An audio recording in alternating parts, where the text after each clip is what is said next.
Hi, welcome back to NMI. In this video, we're going to take a look at an HP Pavilion 3265 Pentium 233 MMX, a very nice machine that I got not long ago.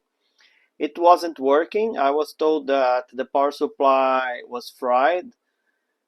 So in this video, we're going to take a look at how I managed to fix the power supply, and then we're gonna install Windows 95 OSR 2.5, and I'm also gonna show you how we can get USB mass storage working on a USB 1.1 device on Windows 95. So let's take a look, and I hope you enjoyed this content.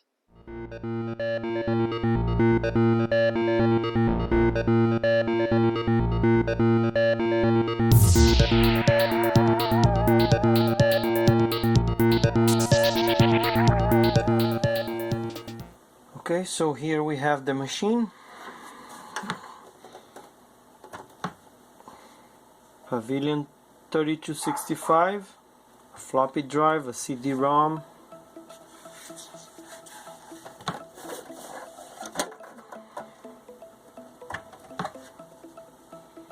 on the back we have a power supply, serial port, printer port, game port, keyboard, PS2, PS2 mouse, speaker, I'm not sure what this is, microphone input, 2 USB ports, and a VGA output. I already removed the 2 boards that were inside. I cleaned up inside a little bit. There was a modem and a SCSI interface that I'm going to show you later. So let's open it again and remove the power supply. And here we are. This is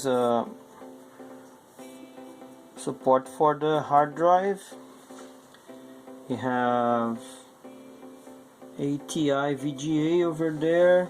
This is probably VGA RAM. You can expand the VGA. 2 sockets for memory sticks. This is probably our Pentium MMX. Power supply, CD-ROM. The floppy is underneath. And here we have 2 ISA and 1 PCI slots. It's a pretty nice machine. I really want to have it back working again. So let's take a look at this power supply. Okay, so here is the power supply of that HP Pentium MMX Bestech model BPS 644SB.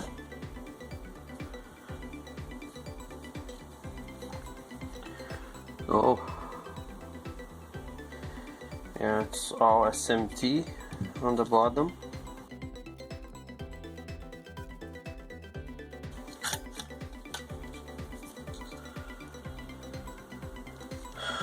Oh, there's a fuse here.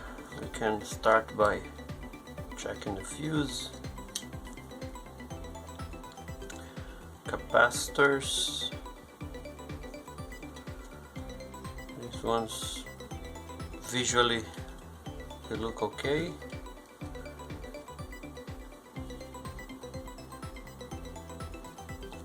Oh, this one is a little bit stuffed. There's a sign of extreme heat on the bottom there, but there's no component. Oh, there is this, what is this? Zener, yeah, or yeah, it's a Zener diode. Let's make sure that there's no voltage on this capacitor. No, 0. Okay.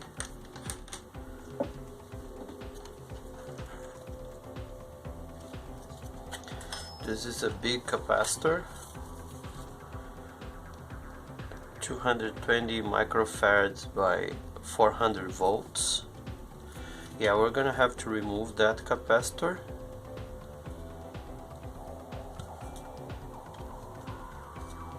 There's some sign of heat on this resistor. Let's check this resistor. And I'm gonna check that diode. It just looks very suspicious.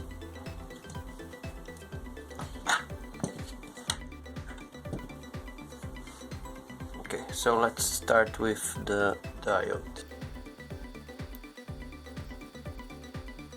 Yeah, the Zener looks okay. Let's take a look at that. What's that? Brown, black, brown. That is what, a 10 ohm resistor? Let's see. Let's take a look.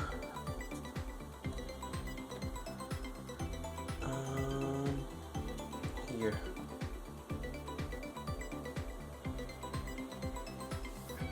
$165K. That does not sound right. Yeah, it's a 10 ohm resistor. No, there's something really wrong with this resistor. So let's remove the resistor and the capacitor.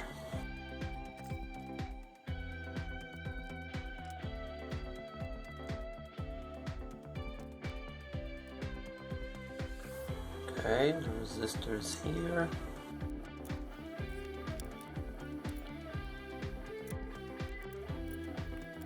Okay, so let's take our tester and let's take a look at this resistor just to make sure. I don't think my measurement before was wrong, even in circuit, because if anything you could get a lower resistance, not higher. So this is probably what? Damaged. Resistor 161K. Yeah, this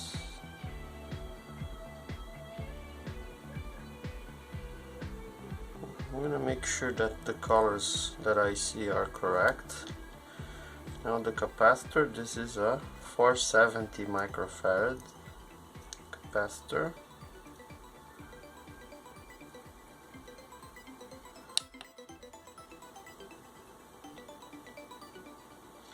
$300, yeah, this is way lower than expected. So we're gonna replace this guy. And let me check. Yeah, but this can't be. Take a look. Right? This is 10 ohm to me. Okay, so I replaced and tested a lot of things in this power supply, but I can still find the problem. I found that there is a 5-volt power supply here that is independent from the main power supply, and this is used for starting up the main power supply. You can see that I already removed all the harness, and I'm gonna explain why. But if we look here, there's a PS on. So here, this is the wire that goes to there is a 3-pin connector that is independent of the power output, and that is used to control the power supply on and off, which makes it basically an ATX, or similar to an ATX power supply, right? So why did I remove the harness? Because I have a small ATX power supply that I'm gonna try to use to replace this one. So let me show you. The ATX power supply that I am using, this is the screw here,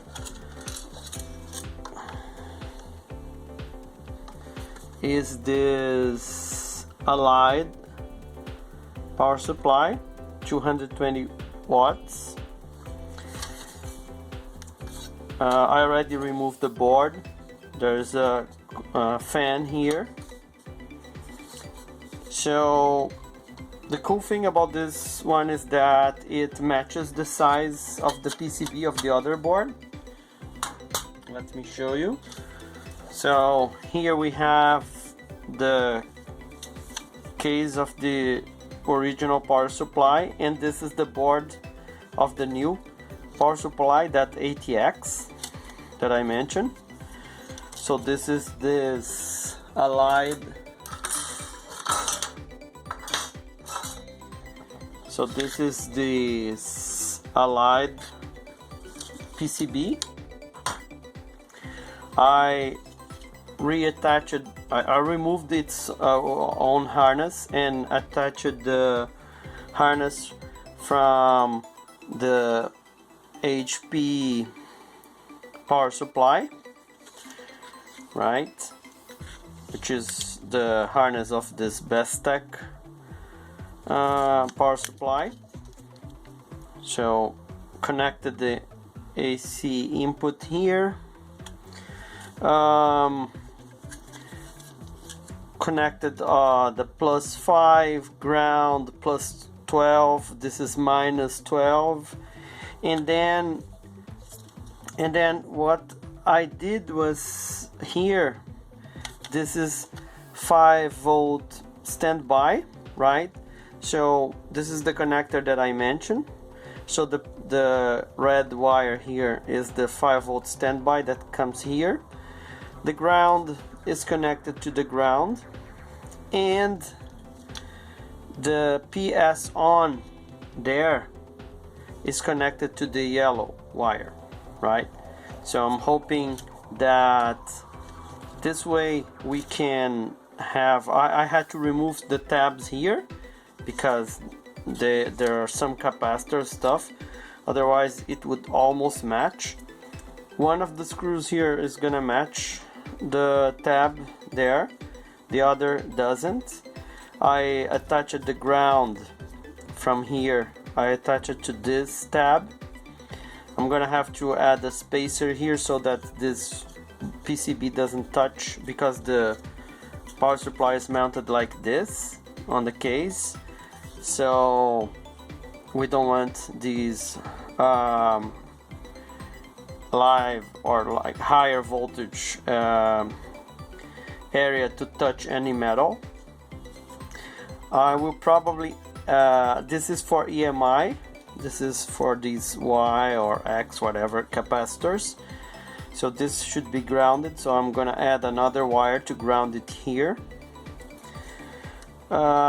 This one is also grounded, but they are the same ground here, so I don't need to ground as long as I ground this one, which is gonna happen by the screw. So yeah, that is the hope.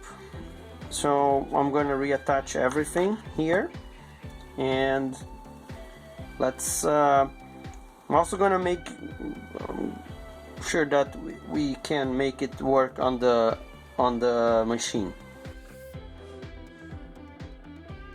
we're gonna add, I added some electrical tape here. I don't want this metal to touch any of that, like the switch and stuff there. The fan is here, it's mounted, it's on the top here. I'm not sure if it's gonna be able to work properly because the case goes very near the top of the power supply here, but yeah, that's the best I can do for now. So okay, screws attached here. Yeah, if we could add something to keep it in position, I could add some, no, not hot glue. What I'm gonna do is to add a spacer here.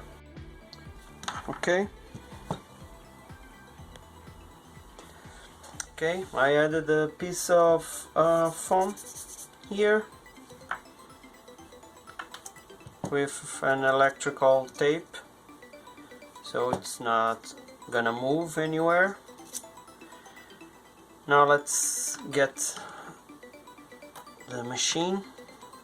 I'm gonna show you how it is installed there.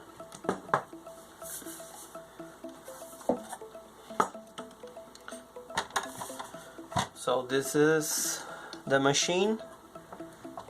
The power supply goes here. I already removed these screws here, so we can, yeah, so this is the floppy drive, power connector here, power connector here. So yeah, that's pretty much it. Now let's connect the power supply. So the power supply is installed like this. There's some tabs here that you have to slide it like this. Yeah, so it stays like this. There's very little clearance here between the top of the PSU and the top of the case, but I'm hoping that, well, there was no fan on the original power supply, so this is already much better than it was before. So these connectors go there. It's easier to install, and the power supply is not there. And this is where? Here. This is our power control. Now we can slide the power supply into its place, and we're gonna connect the power to, so this is probably the floppy, no, sorry, the hard disk. This is the floppy, goes here. The CD-ROM power goes here. Now this thing, this is very tight space. I have to slide. Let's remove this audio connector.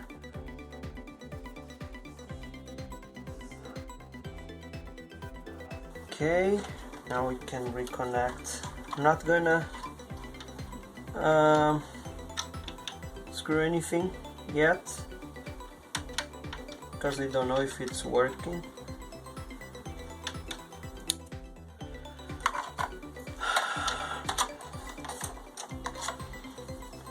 So in theory it should work because the whole thing here is 5 volt and the 5 volt, the standby, right, voltage, Okay, everything is clear there. I'm gonna connect the VGA cable. This machine has built-in VGA.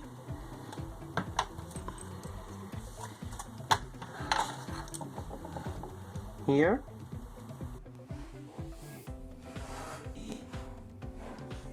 Connect the power.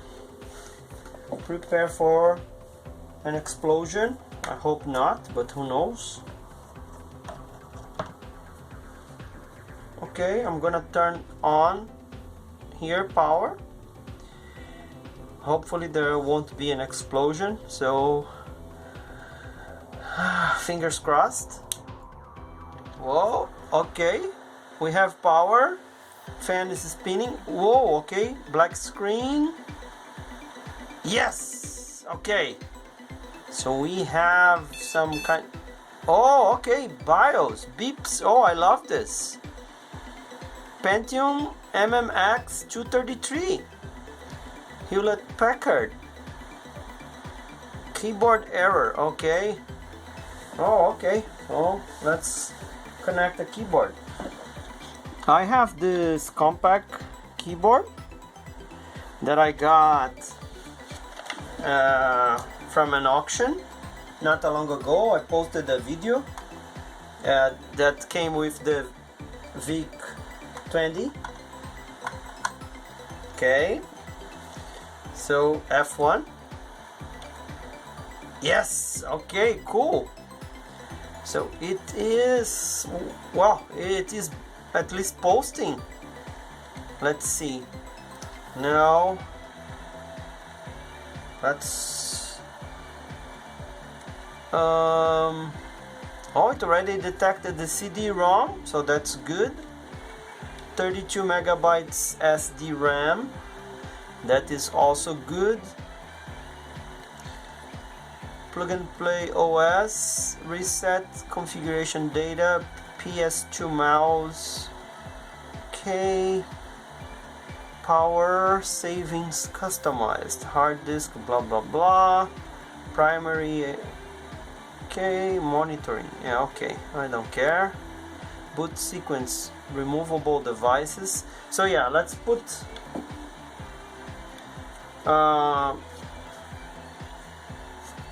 a DOS disk there.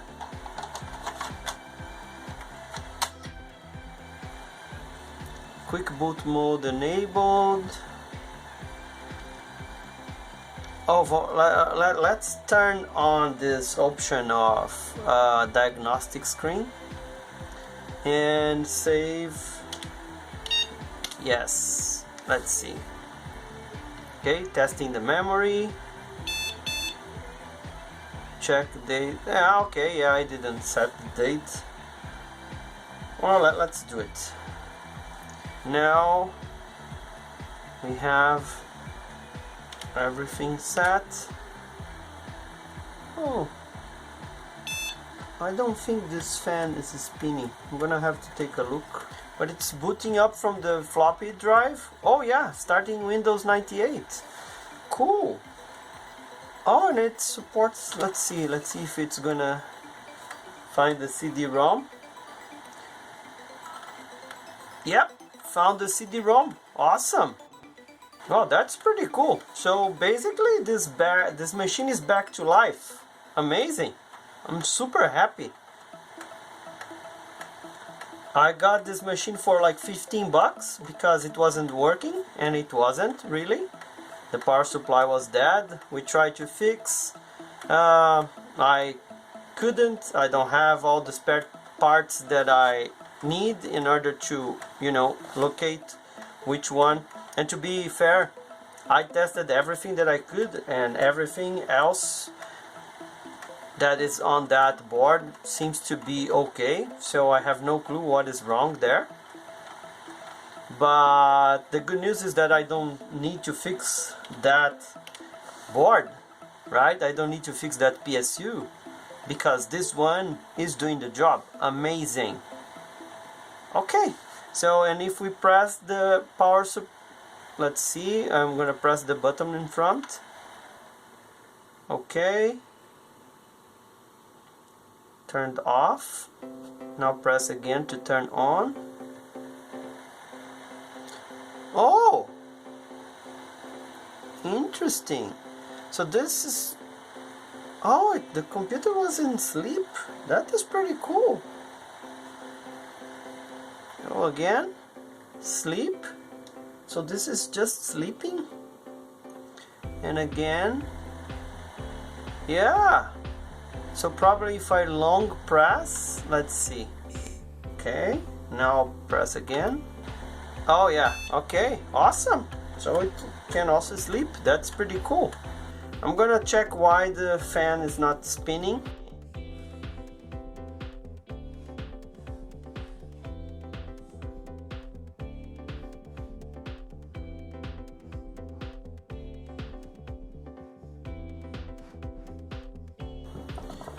Just be careful obviously when you're dealing with power supplies, because here's the high voltage area. The capacitors here are charged with considerable voltage. So you're gonna see like 170 volts here on this capacitor, so you don't want to touch that area. Okay. Let's see if we can just make this part work. Oh, okay. Now that cooler is spinning. The fan is spinning. Awesome.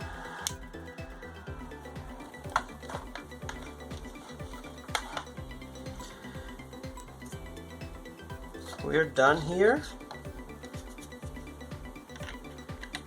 One other thing that I'm gonna do is to clean and apply, to clean the CPU and apply some new thermal paste here, right?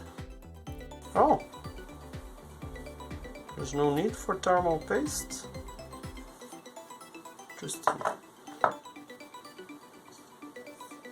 Oh, I'm gonna have to see.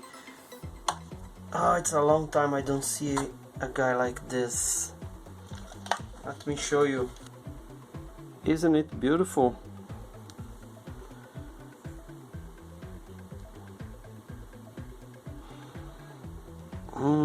I still remember the first time I bought a Pentium MMX. MMX stands for Multimedia Extension, as far as can remember. So it was the first time Intel supported multimedia instructions on the ISA of their processors. So I have cleaned everything, cleaned the heatsink here, the fan, cleaned this fan. I had this tie here to hold these wires in place. I added this old 10.2 gigabyte hard disk that I think has DOS in it, and yeah, so that's basically it. Now everything is ready for testing. Let me connect power again, power on. Okay, power supply cooler is working, the fan, CPU fan, the internal fan, everything is working, and it's booting up. Yep, and we are on drive C, that hard disk. Cool, so everything is working.